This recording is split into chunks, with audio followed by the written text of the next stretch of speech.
Мен эки нерсени тактап берсеңиз мага, ошол мен туура түшүндүмбү? Ошондо деген өткөн чакырылышта Сокулуктан шайланып келген болчумун да. Ошондо бизге садово-дачный земельный участок кайрылышканда, ошолорду сиз азыр мыйзамдаштырып берип атасыңар, туурабы? Багбан-дачалык, бул дачалар да. Ошол эле Сокулуктун үсү жагында, мен ойлойм, көп эле жерлерде болгон участоктор бар да. Вот они были канча жылдан бери неузаконены. Ошондо буларды айыл өкмөтүнүн чечими менен мыйзамдаштырып беребиз. Туурабы? Ошону ачсаңыз, 6 беренени. Туура, кеңирээк тактап дагы детально биздин адистер айтып койсун кайра эле. Жооп берсеңиздер, биякта разработчиктер ушулар. Өзүңүз тааныштырып кетсеңиз. Давайте. Соронова Нурия, жер ресурстары агенттигинен.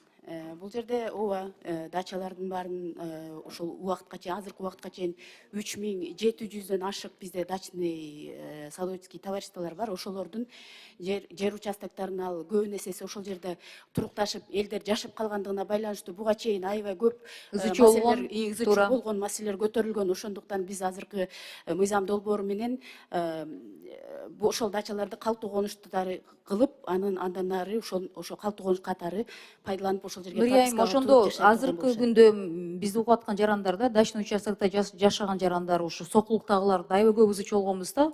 Ошо аябай суранышты эле. Алар эмне кылыш керек? Алар деген айыл өкмөт, бириктирген айыл өкмөт ошо тегерегинде ошол жака азыр барыш керек. Бул мыйзам кабыл алынса, буйрса.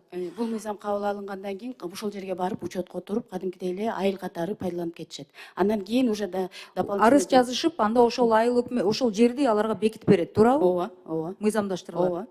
Айыл катары. Так, анан бул 6-берене экен, анан 4-берене боюнча мен кичине ошол жагын түшүнбөй алдым да. Бекер берилген жерлерби, бул эмне жөнүндө сөз болуп атат да? Тактап бересиздерби? 4-берене дедиңизби? 4-берене. Ушунун үсү жагында карасаңыз. Бул боюнча мындай болгон да, себеби буга чейинки азыркы мыйзамыбызда деле бул нормалар бар. Закон о введении в действие земельного кодекса бул нормалар бар. Булар түшүп калбаш үчүн булардын баарын ушул нормалар сакталып калды, азыркы действующий нормалар. Мисалы, дин жаатында, мисалы да, ошол дин, мисалы мечет салып, ошол мечеттин асында болгон жерлерди мурда мыйзамдаштырып, ошол жеке менчикке өтүп кеткен ситуациялар болгон деген мисалы сөздөр болду да. Эми болсо бул жерлер деген бекер берилбейт деп мага туура түшүндүрүштү. Мага суроолорду берип атат, ушул жагын окуп алыпчы. На практика кандай болот? Мамлекеттик мындай да, чарба жүргүзүү жана ыкчам башкаруу укугуна негиздеген мамлекеттик жана коммуналдык ишканалар, жер участокторун акысыз түрдө мөөнөтсүз пайдаланууга алган коомдук бирикмелер жана фонддор жана диний уюмдар, алар жоюлган учурда жер участокторун мамлекеттик мүлктү башкаруу чөйрөсүндө ыйгарым укукка органга өткөрүп беришет дейт. Бизде 1000 деген мечеттер ачылган.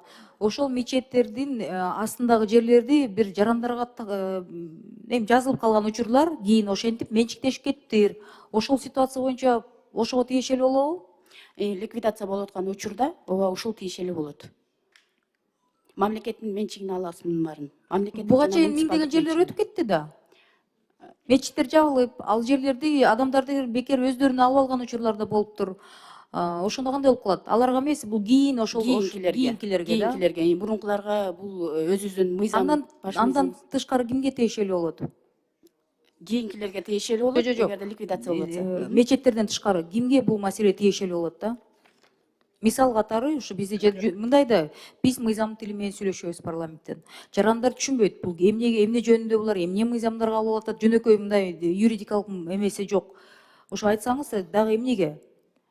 Кимге тиешеси бар? Ошондо общественное объединение, фонддор, ким жөнүндө сөз болуп атат? Динден тышкары. Элмира Жакалбековна. Сиз ким болосуз? Аты жөнүңүз, анан ээлеген кызматыңыз. Тааныштырып кетсеңиз сиз. Дыйкан Чабай, Айыл чарба министрлиги, башкармалыктын башчысы. Өзүңүз билгендей, бир жолу Кыргыз Республикасынын жаранында бир жолу турак жай салганга бекер берилет. Бул нормалар баштагы азыркы колдонуп жаткан кодексте да бар, азыр дагы кирип атат. Мындан сырткары жанагы сиз айтып кеттиңиз, оперативдик ыкчам башкарууга жана чарба башкаруусуна берилген мамлекеттик муниципалдык ишканаларга жайылтылат. Мен сиздерди мисал катары айтып бергиле десем, сиздер кайра эле тиги элдин башына айландырып атасыңар да. Ошондо мисалы племенные хозяйства разные мамлекеттик муниципалдык ар кандай кызматта болгон коммуналдык предприятиелерден калган, менчиктештирип алган учурлар көп болуп атат. Эми Совет Союзунда көп эле нерселер болду да таркагандан кийин. Азыр бул кимге тиешелүү мыйзам деп деген суроого жооп бериңиздерчи. Мечеттерге тиешелүү деп мына мен тактап алдым. Дагы кимге тиешелүү Эльвира болот? Жигалбековна, согласно закону о нормативных правовых фактов, өзүңүз бергендей, закон обратной силы не имеет. Бул мыйзам эгерде кабыл алынып калса, Не, но на будущее, чтобы они не нарушали, уже там десятки тысяч на себя переоформили эти за счет мечетей свои участки. Это вся страна знает. И я вас спрашиваю на будущее, кто это, кому нельзя, чтобы нос туда не сували деген суроо болот да? Жана тегерегинде жүргөн жарандарыбыздар айтат, могу мыйзамсыз болуп атат деп. Ким жөнүндө сөз болуп атат? Түшүндүрүп бербейсиздерби?